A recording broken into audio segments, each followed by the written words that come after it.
మనం చూసుకున్నట్లయితే తెలంగాణలో పెను ప్రమాదం అయితే జరిగిందనమాట.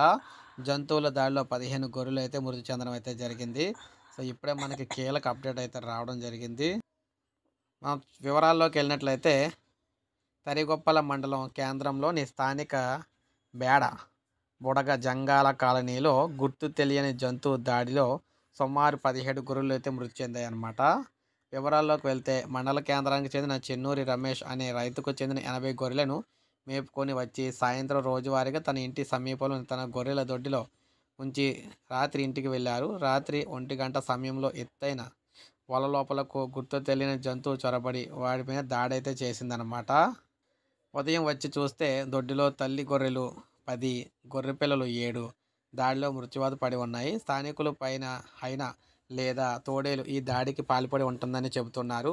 లక్షల్లో నష్టపోయామని రైతులు ఆవేదన వ్యక్తం చేస్తున్నారు. తమను ప్రభుత్వం ఆదుకోవాలని కోరుతున్నారు.